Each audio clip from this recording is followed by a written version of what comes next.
Good afternoon, and thank you, Dean Anderson, and what an honor to be here at this great university that has been made even more famous as the house that Joe Pa built. I understand that Coach Paterno prepares his game plans while listening to operas. And I'm now an opera director, and so I must confess that I prepare my opera productions while watching football games. Very often the two get confused in my operas and see a lot of singers doing this, and so I have to be a little careful about that.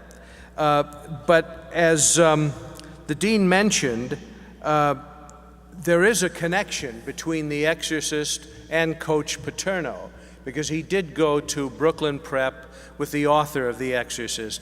And Bill Blatty told me a story recently about the coach who was the quarterback of the Brooklyn Prep football team.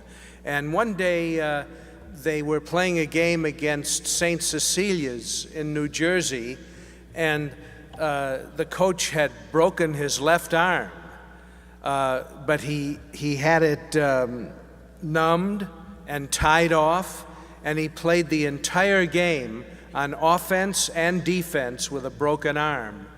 And in those days, they used to play, without a huddle. They just play off audible commands at the line of scrimmage. But they lost that game. I wouldn't have mentioned that had the coach been here today, but they lost it narrowly to St. Cecilia's. I'd like to thank the Alumni Association for sending me a great many issues, past issues of the Penn Stater. I think I have more back editions of the Penn Stater than the Paterno Library out there.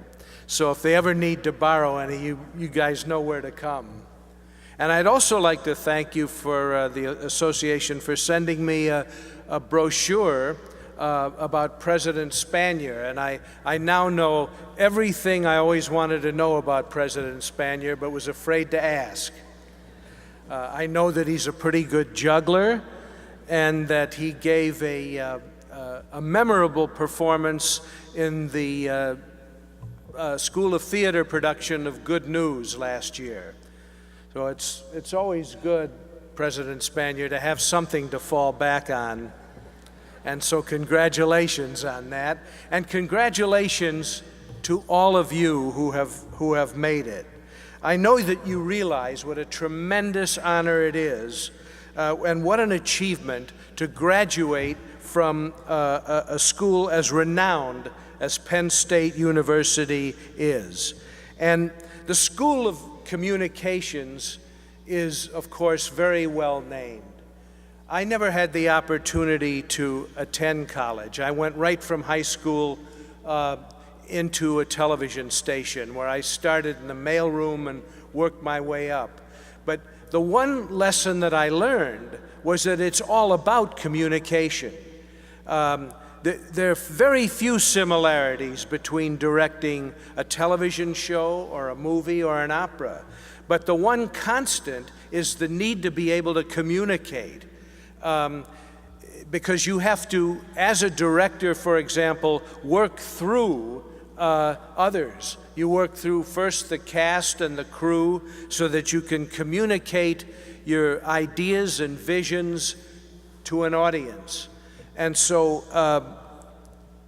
those of you who are now entering this profession are coming in at a time of major paradigm shifts and a constantly shifting zeitgeist.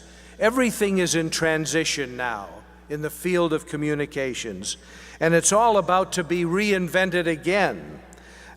You'd be surprised how few people now working in communications are aware of what's to come. Newspapers and magazines are losing circulations and advertising. The great publishing empires are cutting back or being sold, And some of us still enjoy the tactile sensation of holding a newspaper or a magazine in our hands, but it's about at least a day behind the Drudge Report. Free network television is still dependent on advertising, but it's facing greater competition now from cable. And so the advertising dollars have been following this shift. Online sources like Google and YouTube and Yahoo are thriving, and it's all happened faster than any of us thought that it ever would. It was the bloggers who brought down Dan Rather, and the bloggers who now shape political debate. It's no longer possible to go out and make a speech somewhere in a little room somewhere and then later deny that you ever said those things. Senator Obama's comments about the voters of Pennsylvania that bounced around the world was made in what I happen to know is a very small living room in San Francisco. And I just wanted to share this with you. I hope you won't repeat it too much, but my wife and I arrived a little over an hour ago at University Park Airport under sniper fire. But I don't want that to get around too much, you know. I hope there's nobody out there with a cell phone on this, because I don't think I can defend that. It was a Chinese student hiding under his desk at Sichuan University who reported on-the-spot online news of the recent Chinese earthquake. He was heard yelling over his website, "Go online, tell others." Until recently, the Chinese government suppressed all news of its disasters, and now that's no longer possible because of the new journalism. With the coming of real-time and on-the-scene reporting, of course, comes rumors and outright lies. And over time, Americans have learned not to depend too much on what they read in the papers or what they see on television anymore. Will we be able to rely on the internet? That's going to be up to you, I'm sure many of you. The responsibility on all of you entering the field of advertising, publicity, telecommunications has never been greater. What few standards are left in the old paradigm are rapidly, completely disappearing in the new. When I started directing television and motion pictures in the 1960s, independent distribution was impossible. You had to distribute your film either through one of the 5 major studios or one of the 3 networks, or possibly public broadcasting, but that was it. And you needed to go out and rent enormous equipment, lighting, sound, camera equipment, and hire sizable crews to be able to make a film.